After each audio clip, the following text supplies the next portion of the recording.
This is Resident 104.4 FM. Flipping marvellous. How you doing? 'Tis I, Nicholas of Hennegan, coming at you again, for our final extravaganza of this year, 2025. Of course, you may be listening to this at another time, but as I speak, it's the middle of December. Everything's kind of winding down for Christmas and the New Year. Got a few plans for next year. I don't know if you've managed to think of a few things. We're going to do the first West London People's Theatre Company. That's a kind of an open project where anyone that wants to have a go at anything to do with theatre, acting, writing, directing, producing, sound, admin, marketing, backstage, design. I mean, you know, the lot. If you want to do it, you want to have a go, you're in. And then the money that we take from the ticket sales and the various other bits and bobs of fundraising pay for the top professionals in the world to come and teach you. So that's going to happen hopefully April 2026. Yep. And then I'm quite pleased to announce, am I pleased to announce? That sounds very formal, doesn't it? The first play I ever wrote, called Henry V, Lion of England. It's a version of Shakespeare's classic, with just one person. That's going to be touring the UK and possibly the USA. I don't know yet, but certainly it's going to be touring the UK in autumn 2026. So already quite a lot to do, and I've got this idea about. Oh no, I'll tell you that later on, because we are going to be festive. I've got some very good festive news. My version of A Christmas Carol, which I adapted and directed, which is performed by the brilliant Olivier award-winning Guy Masterson, and is also produced by his company. They're a great company as well. That's out touring the UK as we speak. Have a look at thechristmascarol.co.uk, thechristmascarol.co.uk, if you want to know where we are as you listen to this. And what I thought I'd do is I thought I'd tease you. Shall I? Oh, I'm a tease. Yes, I thought I would. So we're kicking off this episode with a soupçon of Guy Masterson performing my version of Charles Dickens' A Christmas Carol with music by Rob Williams.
Marley was dead. There's no doubt whatever about that. The register of his burial had been signed by the clergyman, the clerk, the undertaker, and the chief mourner. Scrooge was chief mourner, and Scrooge's name was good in the city for anything he chose to put his hand to. Marley was dead as a doornail, though coffin nail would be, to me, far more appropriate. And Scrooge knew he was dead. Of course he did. How could it be otherwise? Scrooge and Marley were partners for I don't know how many years. Scrooge was his sole executor, his sole administrator, his sole assign, his sole residuary legatee, his sole friend, and sole mourner. And even though Scrooge was not so dreadfully cut up by the sad event, he was an excellent man of business on the very day of the funeral, and solemnized it with an undoubted bargain. Scrooge never painted out old Marley's name. There it stood years afterwards above the warehouse door, Scrooge and Marley. Sometimes people new to the business called Scrooge Scrooge, and sometimes Marley, but he answered to both names. It was all the same to him. Oh, but he was a tight-fisted hand at the grindstone, Scrooge, a squeezing, wrenching, grasping, scraping, clutching, covetous old sinner, hard and sharp as flint, from which no steel had ever struck out generous fire. Secret and self-contained and solitary as an oyster, the cold within him froze his old features, nipped his pointed nose, shriveled his cheek, stiffened his gait, made his eyes red, his thin lips blue, and spoke out shrewdly in a grating voice. External heat or cold had little influence on him. No warmth could warm, nor wintry weather chill him. No wind that blew was bitterer than he.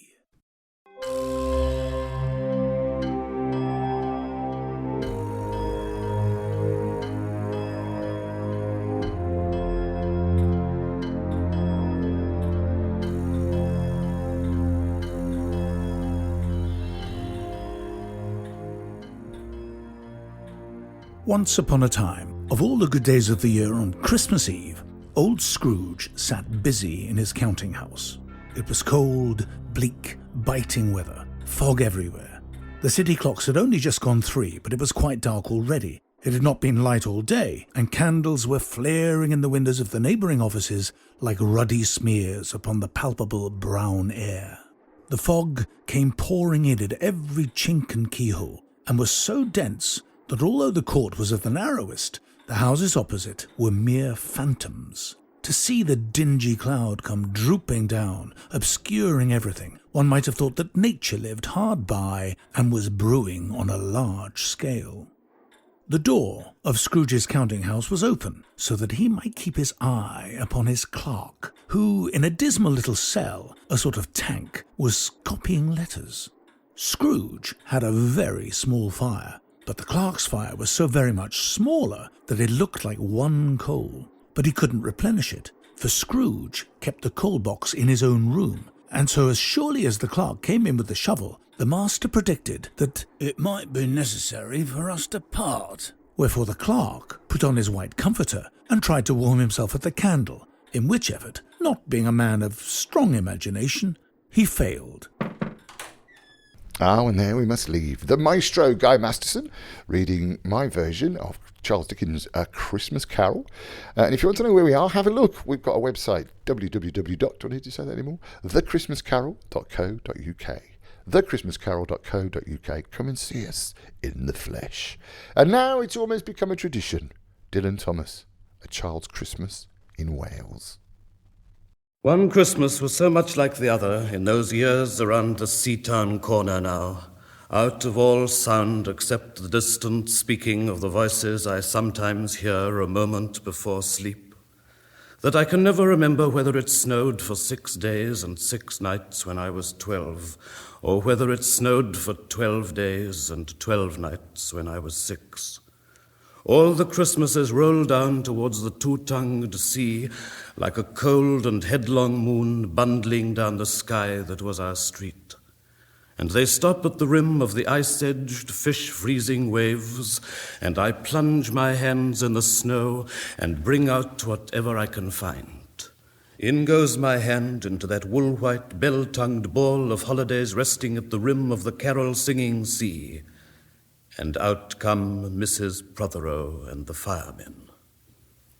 It was on the afternoon of the day of Christmas Eve, and I was in Mrs. Prothero's garden waiting for cats with her son Jim. It was snowing. It was always snowing at Christmas. December, in my memory, as white as Lapland, although there were no reindeers.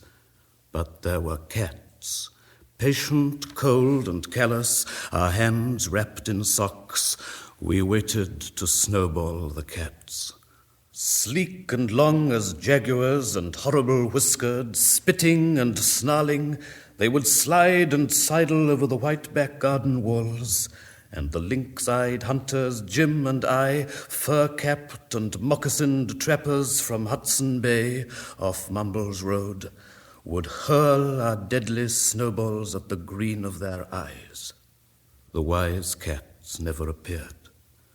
We were so still, Eskimo-footed Arctic marksmen in the muffling silence of the eternal snows, eternal ever since Wednesday, that we never heard Mrs. Prothero's first cry from her igloo at the bottom of the garden, or if we heard it at all, it was to us like the far-off challenge of our enemy and prey, the neighbor's polar cat.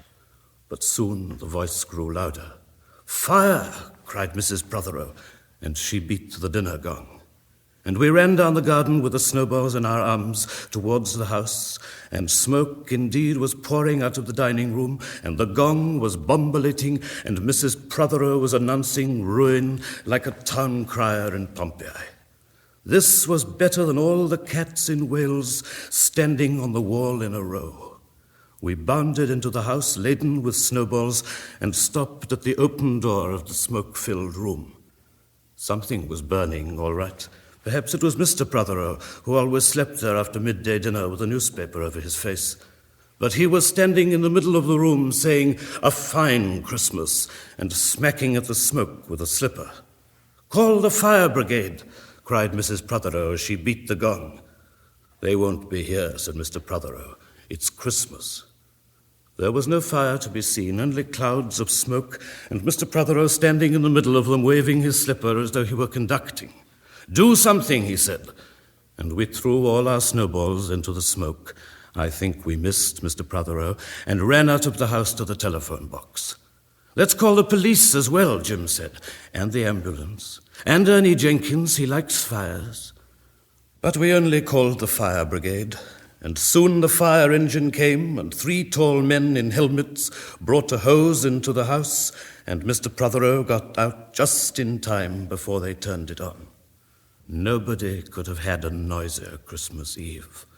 And when the firemen turned off the hose and were standing in the wet, smoky room, Jim's aunt, Miss Prothero, came downstairs and peered in at them. Jim and I waited very quietly to hear what she would say to them. She said the right thing, always. She looked at the 3 tall firemen in their shining helmets, standing among the smoke and cinders and dissolving snowballs, and she said, "Would you like anything to read?" Years and years ago, when I was a boy, when there were wolves in Wales and birds the colour of red flannel petticoats whisked past the harp-shaped hills, when we sang and wallowed all night and day in caves that smelt like Sunday afternoons, in damp front farmhouse parlours, and we chased with the jawbones of deacons the English and the bears. Before the motor car, before the wheel, before the Duchess-faced horse, when we rode the daft and happy hills bareback, it snowed and it snowed. But here a small boy says, "It snowed last year too. I made a snowman and my brother knocked it down, and I knocked my brother down, and then we had tea." But that was not the same snow, I say. Our snow was not only shaken from whitewashed buckets down the sky. It came shawling out of the ground and swam and drifted out of the arms and hands and bodies of the trees. Snow grew overnight on the roofs of the houses like a pure and grandfather moss, minutely ivied the walls and settled on the postman opening the gate like a dumb, numb thunderstorm of white, torn Christmas cards. Were there postmen then, too?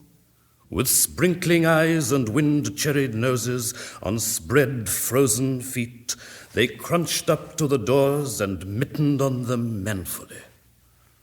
But all that the children could hear was a ringing of bells. You mean that the postman went rat-a-tat-tat and the doors rang? I mean that the bells that the children could hear were inside them. I only hear thunder sometimes, never bells. There were church bells, too. Inside them?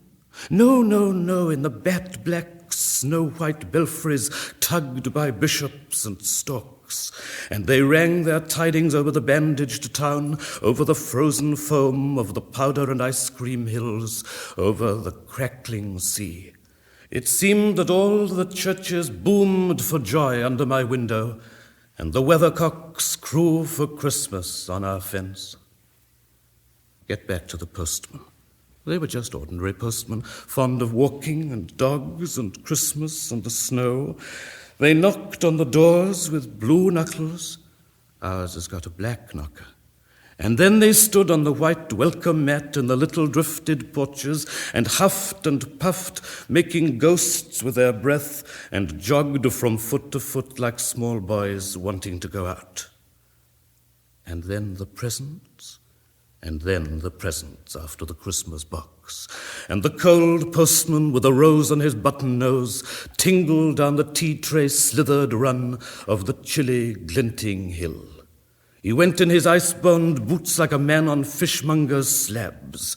He wagged his bag like a frozen camel's hump, dizzily turned the corner on one foot, and by God he was gone. Get back to the presents. There were the useful presents, engulfing mufflers of the old coach days and mittens made for giant sloths, zebra scarves of a substance like silky gum that could be tug-o-war down to the galoshes, blinding tam-o'-shanters like patchwork tea cozies and bunny-suited busbies and balaclavas for victims of head-shrinking tribes. From aunts who always wore wool next to the skin, there were moustached and rasping vests that made you wonder why the aunts had any skin left at all. And once I had a little crocheted nosebag from an aunt now, alas, no longer whinnying with us. And pictureless books in which small boys, though warned with quotations not to, would skate on Farmer Giles's pond and did and drowned. And books that told me everything about the wasp, except why. Go on to the useless presents. Bags of moist and many-colored jelly babies, and a folded flag and a false nose and a tram conductor's cap, and a machine that punched tickets and rang a bell, never a catapult. Once, by a mistake that no one could explain, a little hatchet. And a celluloid duck that made, when you pressed it, a most unduck-like sound, a mewing moo that an ambitious cat might make who wished to be a cow. And a painting book in which I could make the grass, the trees, the sea, and the animals any color I please. And still the dazzling sky-blue sheep are grazing in the red field under the rainbow-billed and pea-green birds. Hard-boileds, toffee, fudge, and all sorts, crunches, cracknel, humbugs, glaciers, marzipan, and butter Welsh for the Welsh. And troops of bright tin soldiers who, if they could not fight, could always run. And snakes and families and happy ladders and easy hobby games for little engineers, complete with instructions. Oh, easy for Leonardo. And a whistle to make the dogs bark, to wake up the old man next door, to make him beat on the wall with his stick, to shake our picture off the wall. And a packet of cigarettes. You put one in your mouth and you stood at the corner of the street and you waited for hours in vain for an old lady to scold you for smoking a cigarette, and then with a smirk you ate it. And then it was breakfast under the balloons. Were there uncles like in our house? There are always uncles at Christmas, the same uncles. And on Christmas mornings with dog-disturbing whistle and sugar fags, I would scour the swathed town for the news of the little world and find always a dead bird by the post office or the white deserted swings. Perhaps a robin, all but one of his fires out. Men and women wading, scooping back from chapel with taproom noses and wind-busked cheeks, all albinos, huddled their stiff black jarring feathers against the irreligious snow. Mistletoe hung from the gas brackets in all the front parlours. There was sherry and walnuts and bottled beer and crackers by the dessert spoons, and cats in their fur-abouts watched the fires, and the high-heaped fire spat, all ready for the chestnuts and the mulling pokers. Some few large men sat in the front parlours without their collars, uncles almost certainly, trying their new cigars, holding them out judiciously at arm's length, returning them to their mouths, coughing, then holding them out again as though waiting for the explosion. And some few small aunts, not wanted in the kitchen, nor anywhere else for that matter, sat on the very edges of their chairs, poised and brittle, afraid to break, like faded cups and saucers. Not many those mornings trod the piling streets. An old man, always fawn-bowlered, yellow-gloved, and at this time of year with spats of snow, would take his constitutional to the white bowling green, and back as he would take it wet or fire or on Christmas Day or Doomsday. Sometimes two hale young men with big pipes blazing, no overcoats and wind-blown scarves, would trudge unspeaking down to the forlorn sea to work up an appetite to blow away the fumes, who knows, to walk into the waves until nothing of them was left but the two curling smoke clouds of their inextinguishable briars. Then I would be slap-dashing home, the gravy smell of the dinners of others, the bird smell, the brandy, the pudding and mince coiling up to my nostrils, when out of a snow-clogged side lane would come a boy the spit of myself, with a pink-tipped cigarette and the violet past of a black eye, cocky as a bullfinch, leering all to himself. I hated him on sight and sound, and would be about to put my dog whistle to my lips and blow him off the face of Christmas, when suddenly he, with a violet wink, put his whistle to his lips, and blew so stridently, so high, so exquisitely loud, that gobbling faces their cheek bulged with goose would press against their tinselled windows the whole length of the white echoing street. For dinner we had turkey and blazing pudding, and after dinner the uncles sat in front of the fire, loosened all buttons, put their large, moist hands over their watch chains, groaned a little, and slept. Mothers, aunts, and sisters scuttled to and fro bearing tureens. Aunt Bessie, who had already been frightened twice by a clockwork mouse, whimpered at the sideboard and had some elderberry wine. The dog was sick. Auntie Dossie had to have 3 aspirins, but Auntie Hannah, who liked port, stood in the middle of the snowbound backyard, singing like a big-bosomed thrush. I would blow up balloons to see how big they would blow up to, and then when they burst, which they all did, the uncles jumped and rumbled. In the rich and heavy afternoon, the uncles breathing like dolphins and the snow descending, I would sit among festoons and Chinese lanterns and nibble dates and try to make a model man-of-war following the instructions for little engineers and produce what might be mistaken for a sea-going tramcar. Or I would go out, my bright new boots squeaking into the white world onto the seaward hill to call on Jim and Dan and Jack and to pad through the still streets, leaving huge, deep footprints on the hidden pavements. I bet people will think they've been hippos. What would you do if we saw a hippo coming down our street? I'd go like this, bang! I'd throw him over the railings and roll him down the hill, and then I'd tickle him under the ear and he'd wag his tail. What would you do if you saw 2 hippos? Iron-flanked and bellowing he-hippos clanked and battered through the scudding snow towards us as we passed Mr. Daniel's house. Let's post Mr. Daniel a snowball through his letterbox. Let's write things in the snow. Let's write, Mr. Daniel looks like a spaniel all over his lawn. Or we walked on the white shore. Can the fishes see it snowing? The silent, one-clouded heavens drifted onto the sea. Now we were snow-blind travelers lost on the north hills, and vast dew-lapped dogs with flasks round their necks ambled and shambled up to us, baying Excelsior. We returned home through the poor streets, where only a few children fumbled with bare red fingers in the wheel-rutted snow and cat called after us, their voices fading away as we trudged uphill into the cries of the dock birds and the hooting of ships out in the whirling bay. And then at tea, the recovered uncles would be jolly, and the ice cake loomed in the center of the table like a marble grave. Auntie Hannah laced her tea with rum, because it was only once a year.